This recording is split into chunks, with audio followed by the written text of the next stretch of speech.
यूं ही नहीं मिलती राही को मंजिल, एक जुनून सा दिल में जगाना होता है। पूछा चिड़िया से कैसे बना आशियाना तेरा, बोली भरनी पड़ती है बार बार उड़ान, तिनका तिनका उठाना होता है। यह पंक्तियां हरियाणा के मुख्यमंत्री मनोहर लाल के व्यक्तित्व पर बिल्कुल सटीक बैठती है। जबकि मनोहर लाल के मुख्यमंत्री बनने से लेकर आज तक प्रदेश यह चर्चा बनी रहती है कि वे पैराशूट से सीएम की कुर्सी तक पहुंचे हैं। आज हम इस रहस्य से पर्दा उठाते हुए बताने जा रहे हैं कि मनोहर लाल बेहद साधारण परिवार से संबंध रखते हैं। उन्हें सत्ता ना तो विरासत में मिली और ना ही मुख्यमंत्री की कुर्सी पर वे पैराशूट से पहुंचे हैं। वे काफी मशक्कत और नेक नियत के कारण इस मुकाम तक पहुंचे हैं। मनोहर लाल भी तिनका तिनका जोड़कर हरियाणा को एक विकसित प्रदेश बनाने में जुटे हैं। मुख्यमंत्री बनने के बाद मनोहर लाल प्रदेश की जनता के हित में जो काम कर रहे हैं वह तो हम समय समय पर आपको बताते ही रहते हैं। आज हम आपको बताने जा रहे हैं मनोहर लाल के संघर्ष भरे जीवन की रोचक और सच्ची कहानी, जिसे सुनकर आप भी हैरान हुए बिना नहीं रहेंगे। सीएम मनोहर लाल के लिए कहा जाता है कि वो पैराशूट कैंडिडेट है। सीएम बने हैं तो पैराशूट की तरह आए हैं, सीधा आते ही विधायक बनते सीधा सीएम बने। क्या कहेंगे इसके लिए? पैराशूट कैंडिडेट बता के अपने विधायक बताकर उनको जो सीएम पद का जो उम्मीदवार बताया है, इस चीज़ से आज हम रहस्य हटा देते हैं, पर्दा उठा देते हैं। ये चीज़ तो दो राय नहीं है कोई कि वो सीएम बने, पर मैं इस चीज़ में आपको बताना चाहूँगा। माननीय मनोहर लाल जी जो हमारे हैं, पहले हम उनको मनोहर लाल जी बोलते हैं, मुख्यमंत्री जी तो वो बाद में बने हैं। तो मैं ये बात जो है बहुत पुरानी आपको बताना चाह रहा हूँ। जैसे कि मैंने भी कुछ दिनों पहले देखा है, पढ़ा है, सुना है मनोहर लाल जी के बारे में, उनके जीवन के बारे में। आज उनके जीवन पर प्रकाश डालते हैं।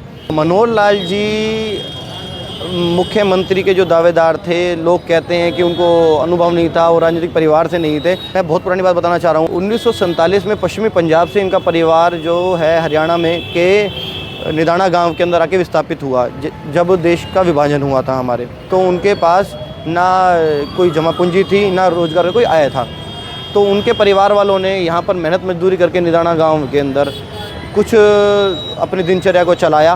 दीना के अंदर कुछ उनको ज़मीनें मिली थी, जिन ज़मीनों को वहाँ से बेचकर वह रोहतक से 8 किलोमीटर दूर बलियाणी गांव था, बलियाणी गांव के अंदर जाकर विस्थापित हो गए। और धीरे धीरे जीवन उनके परिवार और उनके बुजुर्गों ने चलाया। सन 1954 के अंदर, जहाँ तक कि मैंने देखा है, सुना है, 1954 के अंदर इस परिवार के अंदर मनोहर लाल जी का जन्म हुआ। वह 7 बहन भाइयों के अंदर सबसे बड़े उनके पुत्र थे। उनके परिवार वालों ने मेहनत करके कुछ धन जमा पूंजी इकट्ठी करके एक वहाँ पर किराने का काम भी किया, किराने की दुकान भी खोली। और धीरे धीरे जैसे हमारे मनोहर लाल जी का जन्म हो चुका था, वो धीरे धीरे बड़े थोड़ी उनके अंदर सूझबूझ आई, तो उन्होंने अपने पिताजी के कामकाज में हाथ बटाना चालू किया। और खेती बाड़ी के अंदर उन्होंने अपने पिताजी का बहुत ही साथ दिया। 10वीं की में पढ़ाई जब कर रहे थे तो उस समय जाले भी जाते थे और सुबह 4 बजे उठकर अपने खेतों से सब्जियां तोड़कर अपनी साइकिल पर मंडी तक जाकर उनको वह बेच के भी आते थे और पूरा दिन फिर पढ़ाई भी करते थे। उनकी रुचि साथ साथ पढ़ाई में बहुत थी। तो उनके पिताजी चाहते थे कि मेरा पुत्र जो मनोहर लाल है वह मेरे साथ खेतीबाड़ी में अपना हाथ बटाए, पर उन्होंने कुछ और ही सोच रखा था। मनोहर लाल जी ने कुछ और ही सोच रखा था। वह चाहते थे कि मैं डॉक्टर बनूं। तो इसी जिससे उनके पिताजी बहुत नाराज़ हुए। धीरे धीरे मैं आपको बताना चाहता हूं, उनके दादाजी का जो नाम था, मैंने जो पढ़ा था, उनके दादाजी का नाम था भगवान दास जी खट्टर और उनके पिताजी का नाम था हरबंस लाल जी। माता जी का नाम उनका था शांति देवी जी। तो अपनी माता जी के वह बड़े लाडले पुत्र थे। उन्होंने उनसे कुछ पैसे लेके, माता जी से और कुछ रिश्तेदारों से पैसे लेके वह दिल्ली के अंदर अपनी मेडिकल की परीक्षा की तैयारी करने के लिए दिल्ली जाकर शिफ्ट हो गए। और वहाँ जाकर उन्होंने, देखो जी, दिल्ली बड़ा शहर है, महंगाई भी होती है वहाँ पर, हर चीज़ है, आय का साधन नहीं था। तो उन्होंने वहाँ जाकर अपने आय का साधन बनाने के लिए उन्होंने बच्चों को ट्यूशन पढ़ाया। धीरे धीरे वहाँ से धन अर्जित करके उन्होंने कुछ जो रिश्तेदारों को जो लिया हुआ पैसा था वो लौटाया और साथ साथ उन्होंने उस दौरान अपनी छोटी बहन की भी शादी करी वहीं पैसे कमाकर। और ऐसे तो इनका परिश्रमी जीवन रहा है। अब हम बात करते हैं उनके राजनीतिक जीवन की। 25-26 वर्ष की उनकी आयु हो चुकी थी, तो उनके परिवार वालों ने उनके ऊपर प्रभाव बनाया कि अब ये विवाह का समय है, शादी का समय है, तो मनोहर लाल जी आपको शादी कर लेनी चाहिए। पर उन्होंने मन कुछ और ही बना रखा था, उनका मन यही था कि मैं देश सेवा के कार्य करूं और देश हित के कार्य करूं। मनोहर लाल जी ने मन बना लिया कि मैंने अविवाहित रहना है, जीवन भर देश की सेवा करनी है। घर वालों के लाख कहने पर भी उन्होंने उनकी नहीं मानी और देश सेवा के अंदर अपना योगदान देने की पूरा जीवन सोचा। तो सन 1977 में उन्होंने आरएसएस ज्वाइन करी और 1979 के अंदर एक अधिवेशन हुआ इलाहाबाद के अंदर, जो विश्व हिंदू परिषद की तरफ से था, उनका किया गया एक कार्यक्रम था। वहाँ पर जाकर वहाँ मनोहर लाल जी पहुँचे और वहाँ जाकर उनका संपर्क बड़े बड़े प्रचारकों से, संतों महात्मा से हुआ, जिनका जीवन ही देश के लिए ही था। तो उनके वहाँ जाके वो उनसे बहुत प्रभावित हुए।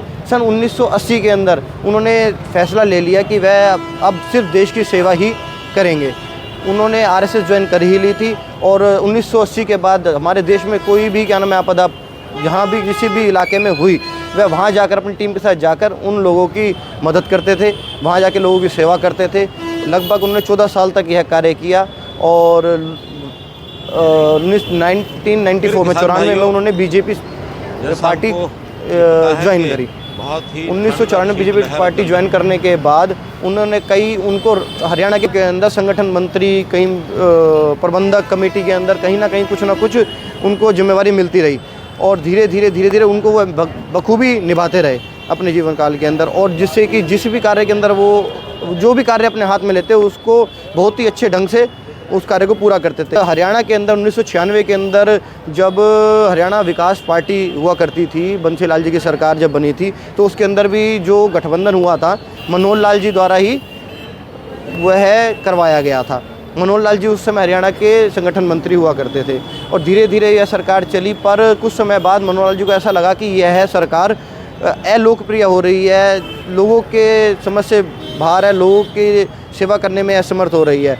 तो मनोहर लाल जी की ही आग्रह पर आला कमान ने यह गठबंधन तोड़ दिया था। उसके कुछ समय बाद ओम प्रकाश चौटाला जी की जो 10 की 10 सीटें हमारे हरियाणा के अंदर आई थी, तो उसके अंदर भी हमारे मनोहर लाल जी का अहम योगदान था। सारे उनकी कुशलता, उन्हीं की ही सारे कार्य था इसके अंदर। ये तो उनका राजनीतिक, और मैं बता दूं आपको कि वो 10 की 10 सीटें जीती थे। उसके बाद भी इनको और भी जिम्मेवारियां राजनीति के अंदर मिलती रही। जैसे कि मैं आपको बताऊं, गुजरात के कच्छ के अंदर जो चुनाव हुए थे, 6 सीटों में 3 सीटें मनोहर लाल जी की ही मेहनत से वह जीत के आए थे। उसके बाद भी सन 2014 का मैं बता दूं आपको, 2014 के अंदर भी जो इलाहाबाद के अंदर चुनाव हुए, उसके अंदर 50 वार्डों के प्रभारी जो है हमारे मनोहर लाल जी को बनाया गया था। उसके अंदर भी आपके सबके सामने है कि बहुत अच्छा ही परिणाम आया था। तो आला कमान अच्छी तरह जानती थी कि ये राजनीति में बहुत ही कुशल हैं और आपके सामने है 10 साल की सरकार होने जा रही है और लोग, जनता कितने खुश हैं। हरियाणा एक, हरियाणवी एक का नारा उन्हीं ने ही दिया है और भी कई ऐसी योजनाएं हैं जिससे जनता बहुत ही ज़्यादा अब खुश है। हाँ, मैं मानता हूँ कि कई योजनाएं ऐसी हैं जिससे थोड़ा बहुत जिसके अंदर थोड़ी कमी पेशी है, वह भी जल्द पूरी करी जा रही हैं। मैं आपको बता दूं, मैं ज़्यादा दूर नहीं जाता, मैं अपने पलवल की ही मैं बताना चाहूँगा। एक मुख्यमंत्री शगुन योजना है जिसके अंदर हमारी 80 समाज की एक बहन थी, उसको हमने रजिस्ट्रेशन कराई और 71,000 रुपये उनके खाते में आए। वो इतने खुश हैं इस सरकार से जितनी कोई हद नहीं है। कई ऐसे, एक नहीं कई ऐसे परिवार हैं जो इस योजनाओं से बहुत खुश हैं। और जैसे कि 10 साल से हमारे मुख्यमंत्री जी ये जो सरकार चला रहे हैं कुशलतापूर्वक, बहुत ही अच्छे ढंग से चला रहे हैं और इतनी नीतियाँ, इतनी स्कीमें आमजन के लिए निकाल रहे हैं, मैं उनका धन्यवाद भी करना चाहूँगा। और मैं ये बात भी कहना चाहूँगा, पिछली सरकारों में भूटानी जी आपने देखा होगा, ये तो जग जाहिर है, सब बताते हैं, सब सुनते हैं, सब देखते हैं, सबने देखा है कि 100 रुपये ऊपर से चलते थे किसी स्कीम के, जो आखिरी जो लाभ लेने वाला व्यक्ति है वहाँ तक पहुँचते वो 2 रुपये ही रह जाता था। हमारे मुख्यमंत्री ने अंत्योदय योजना जो चलाई थी, उसके अंदर समूह के अंदर आखिरी पंक्ति के अंदर आखिरी व्यक्ति तक जो उनका लाभ पहुंच रहा है, उससे तो हमारी हरियाणा की जनता बहुत ही खुश है। तो ये जीवन था हमारे मनोहर लाल खट्टर जी का। आपके सामने मैंने सारी किसान चीज़ें भाइयों, बताई हैं बुटानी जी, उनका जो अनुभव है, हमको पूरी उनका जीवन पता जो है उन्होंने कि पूरा अपना बहुत ही ठंड देश और के हित शीतलहर कार्य के लिए बन लगा रही दिया, है। तो वो पैराशूट कैसे हो और सकते हैं? मैं उनका इतना स्वाभाविक है अनुभव कि जो इतनी मैंने हरियाणा आपको चीज़ें बताई, और भी किसान कई जो ऐसी चीज़ें हैं, मैं आपको बताना दिन में अभी रात रह में गया। बिजली आने उन्हें पर सिंचाई के कई लिए प्रदेशों के खेतों में अंदर जाते देश तो के भेजा होती गया, है। जिसके अंदर भी उन्होंने कई बात को अपनी ध्यान में जो रखते अहम हुए भूमिका निभाई। इनको राजनीति का ऊर्जा बहुत ही विभाग ने पुराना और अच्छा अनुभव आज है। एक निर्णय क्या लिया। नाम है आपका जी? रतनलाल नागपाल। अच्छा, सर्विस में रहे हैं आप? हाँ जी, कौन से डिपार्टमेंट में? मैं डिपार्टमेंट एग्रीकल्चर तो रिटायर कब हुए थे जी? 2003। अच्छा, ये बताएंगे कि सीएम खट्टर के बारे में बताएंगे कि कैसे? हाँ, मैंने इनकी बड़ी यहाँ भी आए हैं, देखा है, बड़े ईमानदार आदमी हैं, बहुत अच्छे आदमी हैं। ऐसे ईमानदार आदमी हरियाणा में पहली दफ़ा आए हैं, और जितना इन्होंने काम किया है, दिल से किया है। कोई मैंने ये नहीं देखा कि इनको अपनी लालच नहीं है। मतलब ऐसे आदमी पॉलिटिक्स में बहुत कम हैं, और ये उसी के लिए इनकी तारीफ़ करनी चाहिए। अच्छा, अभी ताज़ा वो उन्होंने बयान दिया है कि करप्शन को ख़त्म करेंगे और क्राइम को ख़त्म करेंगे हाँ, और कास्टिज्म जो पॉलिटिक्स है उसको भी ख़त्म करेंगे। ये बड़ी वैसे देखो बड़ा अच्छा ही कर रहे हैं, और इतनी ईमानदारी से काम करना पॉलिटिशियन के लिए बड़ा मुश्किल होता है, जितना इन्होंने किया। और इन्होंने बड़ी ईमानदारी से और बड़ी मेहनत से काम किया है, और बड़ी वो इनकी तारीफ़ करनी चाहिए। जो अफसरशाही है वो सीएम का कहना मानती है? अफसरशाही शुरू में दिक्कत थी इनको, क्योंकि नए आदमी को तो हर जगह दिक्कत आती है। 2-3 साल में सारी बातें समझ आ गई इनको भी, भाई कहाँ पर पुलिस कैसी होनी चाहिए, कहाँ कैसा, सारा फिर ठीक होने लग गया सारा काम। इसके बारे में बताते हैं कि बचपन में साइकिल चला के जाते थे स्कूल और खेतों में से सब्जियां तोड़ के बेचते थे, उसके बाद पढ़ाई की इन्होंने।